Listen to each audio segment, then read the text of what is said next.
मुश्किल है मगर इतना भी नहीं कि तू कर ना सके। दूर है मंजिल पर इतनी भी नहीं कि तू पा ना सके। तुम चलो तो सही, तुम चलो तो सही। है दोस्तों, स्वागत है आप सभी का टॉप बोर्ड एकेडमी के चैनल पे। मैं हूं एम के बैरागी और आज मैं लेके आया हूं आपके लिए 27 जून 2020 के सारे इंपॉर्टेंट करंट अफेयर के क्वेश्चंस, जो आपके आने वाले एग्जाम्स के हिसाब से बहुत ज़्यादा इंपॉर्टेंट है। तो आपको ये वीडियो पूरा देखना है, इसमें बताए गए सभी क्वेश्चंस को अच्छे से याद करना है, अच्छे से सारे क्वेश्चंस को समझना है और अच्छे से इन सभी क्वेश्चंस को याद भी रखना है, क्योंकि ये जो क्वेश्चंस है ये आपके एग्जाम्स के हिसाब से बहुत ज़्यादा इंपॉर्टेंट है, बहुत ज़्यादा ज़रूरी है। तो उम्मीद करूँगा ये जो वीडियो है आपके लिए बहुत ज़्यादा हेल्पफुल होने वाली है और आप इसे पूरा देखेंगे। अगर आप इस वीडियो का पीडीएफ डाउनलोड करना चाहते हैं तो इसे आप हमारे टेलीग्राम ग्रुप से डाउनलोड कर सकते हैं। टेलीग्राम ग्रुप का जो लिंक है वो मैंने डिस्क्रिप्शन में दिया है, वहाँ से आप इसे डाउनलोड कर लीजिएगा, ये बिल्कुल फ्री है। तो चलिए आज की वीडियो की शुरुआत करते हैं, आ जाओ। आज की वीडियो का पहला क्वेश्चन है, निम्न में से किसे TIFF 2020 के एम्बेसडर में शामिल किया गया है। ऑप्शन हो गए प्रियंका चोपड़ा, दीपिका पादुकोण, ऐश्वर्या राय बच्चन, अनुष्का शर्मा। ओके, तो जो अभी प्रियंका चोपड़ा का जो नाम है ये टोरंटो इंटरनेशनल फिल्म फेस्टिवल 2020 का जो 45वां एडिशन होने जा रहा है उसमें प्रियंका चोपड़ा के नाम को शामिल किया गया है। प्रियंका चोपड़ा के साथ साथ अनुराग कश्यप का नाम भी इसमें शामिल किया गया है, ठीक है। और यहाँ पे जो टोटल एम्बेसडर होंगे वो कितने होंगे, 50 एम्बेसडर्स होंगे यहाँ पे, मतलब 50 लोगों के नाम इसमें एम्बेसडर के तौर पे शामिल किए जाएंगे, जिनमें एक प्रियंका चोपड़ा का नाम है और एक अनुराग कश्यप का नाम है, ठीक है। अब TIFF का जो ये 45वां एडिशन होने जा रहा है ये कब होगा, 10 से लेके 19 सितंबर के बीच में इसको आयोजन किया जाएगा। और ये जो होगा ये डिजिटल प्लेटफॉर्म पे इसका आयोजन किया जाएगा, वर्चुअल इसका प्रोग्राम आयोजित किया जाएगा, ठीक है। अब TIFF की बात यहाँ पे कर लेते हैं। जो TIFF है मतलब टोरंटो इंटरनेशनल फिल्म फेस्टिवल, ये तो हो गई इसकी फुल फॉर्म। और इसकी जो शुरुआत है वो कब हुई थी, 1976 में इसकी शुरुआत हुई थी। और इसका जो मुख्यालय है वो कहाँ पे है, टोरंटो कनाडा में इसका मुख्यालय है, ठीक है। यहाँ तक क्लियर है। चलिए नेक्स्ट क्वेश्चन पे चलते हैं। नेक्स्ट क्वेश्चन है, मैरी लेबोन क्रिकेट क्लब की जो पहली महिला अध्यक्ष है वो किसे बनाया गया है। ऑप्शन हो गए Sophia Dunkley, Claire Connor, Danielle Hazell, Heather Knight. Okay, तो जो मैरी लेबोन क्रिकेट क्लब है इसकी जो पहली महिला अध्यक्ष बनी है वो कौन है, क्लेयर कॉनोर। क्लेयर कॉनोर कौन है, ये इंग्लैंड की जो महिला क्रिकेट टीम है उसकी पूर्व कप्तान रह चुकी है। और 1995 में इन्होंने 1995 में 19 साल की उम्र में इन्होंने अपना डेब्यू मैच खेला था इंग्लैंड की तरफ से, ठीक है। अब बात करते हैं MCC मतलब मैरी लेबोन क्रिकेट क्लब की। ओके, तो जो मैरी लेबोन क्रिकेट क्लब है इसकी स्थापना कब हुई थी, 1787 में इसकी शुरुआत हुई थी। और इसका जो हेडक्वार्टर है वो कहाँ पे है, लंदन UK में इसका हेडक्वार्टर है, ठीक है। यहाँ तक क्लियर है। चलिए नेक्स्ट क्वेश्चन पे चलते हैं। नेक्स्ट क्वेश्चन है, फाइनेंशियल एक्शन टास्क फोर्स ने किस देश को ग्रे सूची में रखा है। ऑप्शन हो गए Pakistan, Syria, Iraq, Iran. Okay, तो जो फाइनेंशियल एक्शन टास्क फोर्स है इसने अभी पाकिस्तान को अपनी ग्रे सूची में रखा है। पहले भी ये ग्रे सूची में था और अब भी पाकिस्तान को ग्रे सूची में ही रखा है। अब ये ग्रे सूची में क्यों रखा है इसको, क्योंकि पाकिस्तान ने अपने देश में आतंकवादी वित्त पोषण के लिए कोई मुकदमा नहीं चलाया और वहाँ पे जो आतंकवाद का वित्त पोषण करते हैं उन लोगों के खिलाफ उनको दंडित नहीं किया। तो इन सब काम में जो पाकिस्तान है वो फेल हुआ है, इसलिए फाइनेंशियल एक्शन टास्क फोर्स ने उसको ग्रे सूची में रखा है। अब ये जो फाइनेंशियल एक्शन टास्क फोर्स की जो बैठक हुई थी जिसमें पाकिस्तान को ग्रे सूची में रखा है, तो इसकी जो अध्यक्षता है वो किसने की थी, जियांग लुई ने, ठीक है। जियांग लुई जो कि चाइना के हैं, तो इन्होंने इस बैठक की अध्यक्षता की थी। अब बात करते हैं financial action task force FATF की। ओके, तो इसकी जो स्थापना है वो कब हुई थी, जुलाई 1989 में इसकी स्थापना हुई थी। इसका हेडक्वार्टर कहाँ पे है, पेरिस फ्रांस में इसका हेडक्वार्टर है, ठीक है। यहाँ तक क्लियर है। चलिए नेक्स्ट क्वेश्चन पे चलते हैं। निम्न में से किसने नेविगेटिंग द न्यू नॉर्मल अभियान की शुरुआत की है। ऑप्शन हो गए NITI Aayog, DRDO, ISRO, CBSE। Okay, तो जो नेविगेटिंग द न्यू नॉर्मल अभियान है ये किसने शुरू किया है, नीति आयोग ने। अब ये जो अभियान शुरू किया है नीति आयोग ने, तो नीति आयोग ने Bill and Melinda Gates Foundation और Ashoka University Centre for Social and Behavioural Change और स्वास्थ्य मंत्रालय और महिला एवं बाल विकास मंत्रालय के साथ मिलकर इस अभियान को शुरू किया है। ठीक है, अब ये जो अभियान है नेविगेटिंग द न्यू नॉर्मल, इसको दो भागों में चलाया जाएगा। एक तो होगा वेब पोर्टल अभियान और एक होगा मीडिया अभियान। ठीक है, एक कौन सा होगा, वेब पोर्टल, है ना, वेब पोर्टल अभियान होगा, और एक कौन सा होगा, मीडिया अभियान होगा।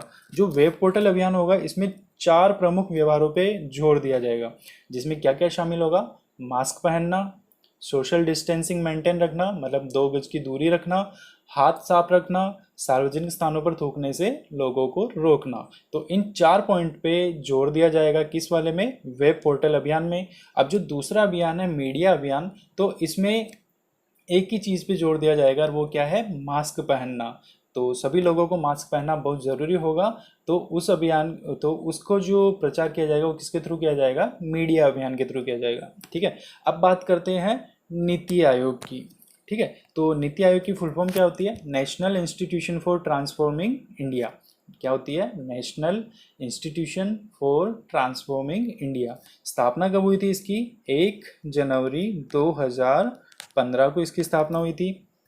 ठीक है, नीति आयोग को 1 जनवरी 2015 से पहले योजना आयोग के नाम से जाना जाता था, तो योजना आयोग को चेंज करके 1 जनवरी 2015 को नीति आयोग बनाएगा।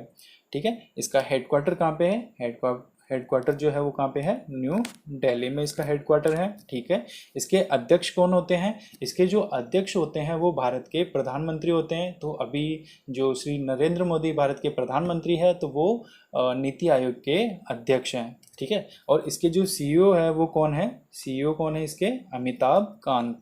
ओके, तो यहाँ से एक चीज़ माइंड में क्लियर रखना कि इसका जो नीति आयोग का जो सीईओ होता है वो अलग होता है, और इसका जो अध्यक्ष होता है, जो चेयरपर्सन होता है, वो अलग होता है। क्योंकि बहुत बार एग्जाम में इस तरीके से क्वेश्चन आता है। हम सब ये जानते हैं कि नीति आयोग के अध्यक्ष जो होते हैं भारत के प्रधानमंत्री होते हैं, तो वो नीति आयोग के अध्यक्ष ना पूछ के वो सीईओ के बारे में पूछ लेते हैं। तो जब सीईओ के बारे में पूछ लेते हैं और हमें याद रहता है अध्यक्ष, तो हम उसको जो भारत के प्रधानमंत्री होते हैं उनके नाम पे टिक करके आ जाते हैं, उसको क्लिक करके आ जाते हैं। तो वो जो हमारा क्वेश्चन होता है वो हमें आते हुए भी हम गलत करके आ जाते हैं। तो ये चीज़ें हमें गलत नहीं करनी है, इस चीज़ को माइंड में क्लियर रखना है कि जो नीति आयोग का अध्यक्ष होता है वो एक अलग बात है, और जो नीति आयोग के सीईओ होते हैं वो अलग बात है। ठीक है, चलिए नेक्स्ट क्वेश्चन पे चलते हैं। नेक्स्ट क्वेश्चन है, निम्न में से कौन सा एयरपोर्ट AWMS लगाने वाला देश का पहला एयरपोर्ट बन गया है। ठीक है, ऑप्शन हो गए आपके Jaipur international airport, Delhi airport, Bengaluru airport, Mumbai airport.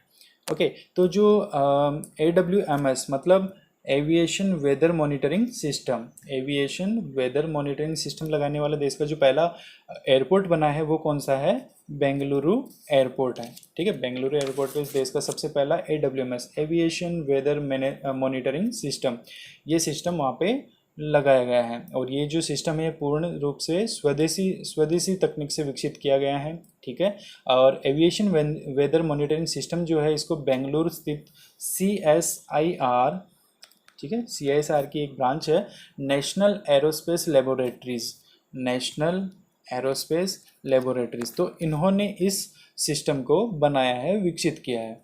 अब बात करते हैं नेशनल एरोस्पेस लेबोरेटरीज के बारे में। ठीक है, NAL के बारे में बात करते हैं। तो इसका जो हेडक्वार्टर है वो कहाँ पे है, बेंगलुरु में है। ठीक है, और इसके जो डायरेक्टर है वो कौन है, जितेंद्र जे जाधव इसके अभी डायरेक्टर हैं। स्थापना कब हुई थी इसकी, 1 जून 1959 को इसकी स्थापना हुई थी, 1959 में इसकी स्थापना हुई थी। ठीक है, और इसको ऑपरेट कौन करता है, NAL जो नेशनल एरोस्पेस लेबोरेटरीज है, इसको ऑपरेट कौन करता है, इसको ऑपरेट करता है CSIR।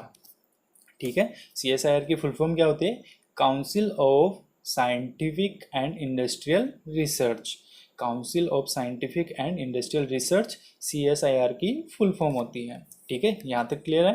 अब यहाँ पे एक पॉइंट आपको नोट करना है, ये जो पॉइंट बताने जा रहा हूँ ये है मई मंथ का, मई के महीने में जो करंट अफेयर में मैंने जो बताया था इंस्टाग्राम पेज पे, तो उसका एक पॉइंट है यहाँ पे कि जो बेंगलुरु एयरपोर्ट है, बेंगलुरु का जो इंटरनेशनल एयरपोर्ट है, वही एयरपोर्ट वहाँ पे एक कैंपेगौड़ा इंटरनेशनल एयरपोर्ट है, उसका भी संचालन करता है। ठीक है, तो जो कैंपेगौड़ा इंटरनेशनल एयरपोर्ट है वो भारत और मध्य एशिया का सर्वश्रेष्ठ हवाई अड्डा है।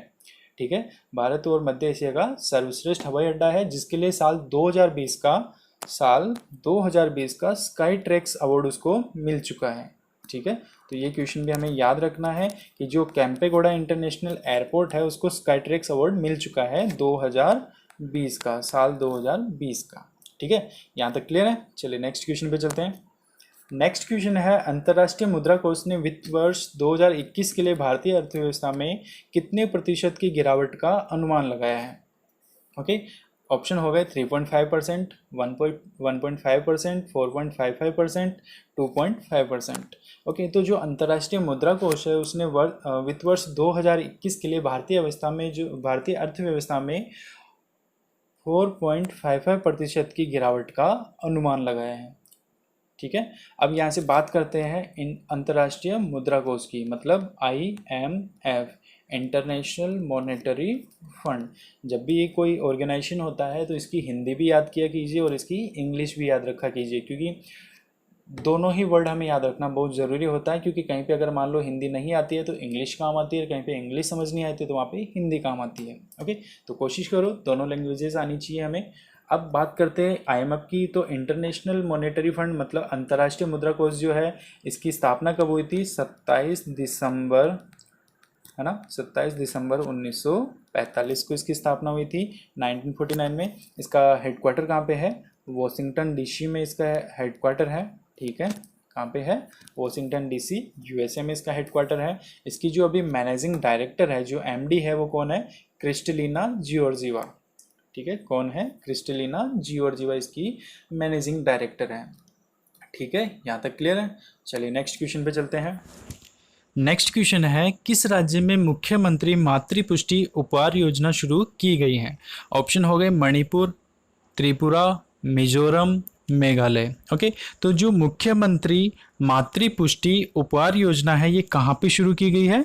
त्रिपुरा में। ओके, कहाँ पे? त्रिपुरा में इसको शुरू किया गया है। इस योजना का मेन उद्देश्य क्या होगा कि जो राज्य में गर्भवती और स्तनपान कराने वाली महिलाएं हैं उनको पोषण किट प्रदान किया जाएगा। ठीक है, पोषण किट प्रदान किया जाएगा, जिससे क्या होगा कि जो शिशु और मातृ मृत्यु दर है उसको कम किया जाएगा और जो कुपोषण की दर है उसको भी यहाँ पे कम किया जाएगा। ये यहाँ इस योजना का मेन उद्देश्य होगा।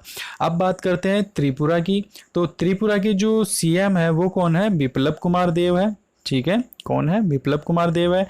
राज्यपाल कौन है? रमेश बैस यहाँ के राज्यपाल हैं। ठीक है, और त्रिपुरा की अगर हम राजधानी की बात करें तो राजधानी क्या है? अगरतला। ठीक है, अगरतला यहाँ की राजधानी है। यहाँ तक क्लियर है। चलिए नेक्स्ट क्वेश्चन पे चलते हैं। नेक्स्ट क्वेश्चन है, आत्मनिर्भर उत्तर प्रदेश रोजगार अभियान का शुभारंभ किसने किया? ऑप्शन हो गए योगी आदित्यनाथ, नरेंद्र मोदी, आनंदीबेन पटेल, अमित शाह। ओके, तो जो आत्मनिर्भर उत्तर प्रदेश रोजगार अभियान है इसका शुभारंभ किसने किया है?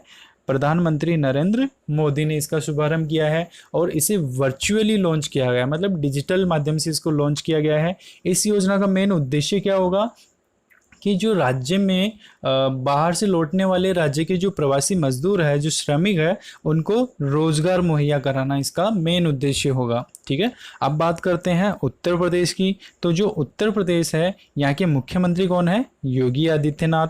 ठीक है, राज्यपाल कौन है? आनंदीबेन पटेल। ओके, राजधानी क्या है यहाँ की? लखनऊ। लखनऊ उत्तर प्रदेश की राजधानी है। ठीक है, और इस क्वेश्चन का सही आंसर क्या है? प्रधानमंत्री नरेंद्र मोदी। ठीक है, और यहाँ से एक पॉइंट ये भी हमें याद रखना है कि जनसंख्या की दृष्टि से जो भारत का सबसे बड़ा राज्य है वो कौन सा है? उत्तर प्रदेश। ठीक है, उत्तर प्रदेश जनसंख्या की दृष्टि से भारत का सबसे बड़ा राज्य है। जनसंख्या गणना 2011 के अनुसार यहाँ की जो जनगणना है, जो जनसंख्या है वो कितनी है? 19,98,12,341। ठीक है, ये यहाँ की जनसंख्या है, जनसंख्या गणना 2011 के अनुसार। ठीक है, चलिए नेक्स्ट क्वेश्चन पे चलते हैं। नेक्स्ट क्वेश्चन है, किस राज्य में उत्पाद अनुप्रयोग और विकास केंद्र की स्थापना की गई है? ऑप्शन हो गए ओडिशा, तमिलनाडु, केरल, कर्नाटक। ओके, तो जो उत्पाद अनुप्रयोग और विकास केंद्र की स्थापना की गई है ये कहाँ पे की गई है? ओडिशा में की गई है। ठीक है, इसे केंद्रीय पेट्रोलियम और प्राकृतिक गैस और इस्पात मंत्री जो धर्मेंद्र प्रधान है उन्होंने ओडिशा के पारादीप में इस योजना को, इस जो उत्पाद अनुप्रयोग और विकास केंद्र है इसकी स्थापना की है। ठीक है, इसे इंडियन ऑयल द्वारा बनाया गया है। किसने इसको बनाया है? इंडियन ऑयल ने इसको बनाया है। ठीक है, कितने इसमें लागत आई है, कितने रुपए इसमें लगे? 43 करोड़ रुपए इसमें लगे हैं, इसमें खर्चा आया है। ठीक है, अब बात करते हैं ओडिशा की। तो ओडिशा के जो सीएम है वो कौन है? नवीन पटनायक यहाँ के सीएम है। ठीक है, राज्यपाल कौन है? राज्यपाल है गणेशी लाल। ठीक है, गणेशी लाल ओडिशा के राज्यपाल हैं। राजधानी क्या है? भुवनेश्वर। ठीक है, भुवनेश्वर ओडिशा की राजधानी है। यहाँ तक क्लियर है? चलिए नेक्स्ट क्वेश्चन पे चलते हैं। नेक्स्ट क्वेश्चन है कि इंग्लिश प्रीमियर लीग 2019-20 का खिताब किसने जीता? ऑप्शन हो गए लिवरपूल, मैनचेस्टर, चेल्सी या एवर्टन। ओके, तो जो अभी इंग्लिश प्रीमियर लीग 2019-20 का खिताब हुआ है, ये किसने जीता है? लिवरपूल ने इसको जीता है। ठीक है, लिवरपूल ने पिछले 30 सालों में यह पहला इंग्लिश खिताब जीता है। ठीक है, और लिवरपूल ने जो 31 मैचेस हुए थे उसमें 86 अंक का स्कोर इन्होंने किया था। ठीक है, और अब बात करते हैं इंग्लिश प्रीमियर लीग की। तो जो इंग्लिश प्रीमियर लीग है EPL, ठीक है, तो यह एक फुटबॉल लीग है। ओके, और जो इसको मेन जो मोस्ट चैम्पियनशिप्स को जीता है वो किसने जीता है? मैनचेस्टर यूनाइटेड ने इसको जीता है। ठीक है, मैनचेस्टर यूनाइटेड ने सबसे ज़्यादा बार इसको जीता है। कितनी बार? 13 बार इसको जीता है। ठीक है, और करंट में अभी चैंपियन कौन है? लिवरपूल फुटबॉल क्लब है। ठीक है, टोटल टीम्स कितनी है इसमें? टोटल 20 टीम्स है यहाँ पे। ओके, यहाँ तक क्लियर है? तो दोस्तों ये हो गए आज के सारे इंपॉर्टेंट करंट अफेयर के क्वेश्चंस। इनको अच्छे से समझ लेना, अच्छे से याद कर लेना, क्योंकि ये बहुत ज़्यादा इम्पोर्टेंट है और ये आपके किसी ना किसी एग्ज़ाम में ज़रूर आएंगे। ठीक है, अब पिछले वीडियो में जो सवाल पूछा था उसका हम यहाँ पे जवाब देख लेते हैं। कि पिछले वीडियो का जो क्वेश्चन था वो ये है कि हाल ही में किसने e blood services mobile application launch की है? ऑप्शन थे doctor Harshvardhan, Piyush Goyal, doctor KM Ahlawat, K Shankar. Okay, तो जो e blood services mobile application है इसको किसने लॉन्च किया है? डॉक्टर हर्षवर्धन ने इसको लॉन्च किया है। डॉक्टर हर्षवर्धन जो है ये भारत सरकार के केंद्रीय स्वास्थ्य एवं परिवार कल्याण मंत्री हैं। ठीक है, और ये जो e blood services mobile application है इसको किसने लॉन्च किया है? Centre for development of advanced computing की जो ई रक्त कोष टीम है उसने डिजिटल योजना के तहत इस एप्लीकेशन को लॉन्च किया है, विकसित किया है। ठीक है, और ई ब्लड सर्विसेज जो मोबाइल एप्लीकेशन है इसका फ़ायदा क्या है? जो ये ई ब्लड मोबाइल एप्लीकेशन है, ई ब्लड सर्विसेज मोबाइल एप्लीकेशन, तो इससे क्या फ़ायदा होगा कि अगर मान लो किसी को इमरजेंसी में ब्लड की ज़रूरत है तो वो एक साथ 4 यूनिट खून की मांग कर सकता है, जिसे जो ब्लड बैंक होगा वो वापस लेने के लिए 12 घंटे तक वेट करेगा। तो ये इसका फ़ायदा होगा। ओके, अब यहाँ से बात करते हैं सीडेक की। तो सीडेक जो है इसका हेडक्वार्टर कहाँ पे है? पुणे में इसका हेडक्वार्टर है। ठीक है, इसकी जो ऑपरेटिंग एजेंसी है वो कौन सी है? Ministry of electronics and information technology इसकी ऑपरेटिंग एजेंसी है। ठीक है, यहाँ तक समझ में आया? अब आज की वीडियो का जो क्वेश्चन है वो हम देख लेते हैं। आज की वीडियो का क्वेश्चन है कि हर साल यातना पीड़ितों के समर्थन में संयुक्त राष्ट्र अंतर्राष्ट्रीय दिवस कब मनाया जाता है? ऑप्शन हो गए 24 जून, 25 जून, 26 जून, 27 जून। ओके, तो इस क्वेश्चन का जो भी आंसर है वो आपको देना है कहाँ पे? कमेंट सेक्शन में। और कमेंट सेक्शन में जब आप आंसर लिखेंगे तो कोशिश करनी है हमें कि उससे रिलेटेड जितने भी पॉइंट बन रहे होंगे, उससे रिलेटेड जितने भी फैक्ट बन रहे होंगे वो भी वहाँ पे हमें मेंशन करने हैं। तो इससे क्या होगा कि वो क्वेश्चन भी आपको याद होगा और उस क्वेश्चन से रिलेटेड जितने और क्वेश्चन बन सकते हैं वो भी आपको याद हो जाएंगे। तो जब आपके एग्ज़ाम में वो क्वेश्चन या फिर उससे रिलेटेड किसी भी तरह का कोई क्वेश्चन आएगा तो आप उसको सही तरीके से करेक्ट आंसर उसका दे पाएंगे। ठीक है, तो इस तरीके से हमें मेंटेलिटी बनानी है और हमें आंसर राइट करना है। और इस क्वेश्चन का जो जवाब है वो मैं आपको अगले वीडियो में भी अपलोड कर दूंगा। ठीक है, तो वहाँ से आप इसको चेक कर लीजिएगा। तो आज के लिए बस इतना ही। अगर वीडियो अच्छी लगी है तो इसे लाइक कर देना, अपने दोस्तों के साथ, फैमिली मेम्बर्स के साथ शेयर कर देना। और डेली ऐसे ही करंट अफेयर्स पढ़ने हैं तो इसके लिए इस चैनल को सब्सक्राइब कर देना और बेल आइकन को ज़रूर प्रेस करना, क्योंकि जब बेल आइकन को आप प्रेस करते हैं तो उससे जब वीडियो अपलोड होती है तो उसका नोटिफिकेशन डायरेक्ट आपके पास आता है। ठीक है, तो नोटिफिकेशन के लिए बेल आइकन को प्रेस ज़रूर करना है। Thanks for watching. कल फिर मिलेंगे कुछ और नए करंट अफेयर्स के साथ। जय हिंद।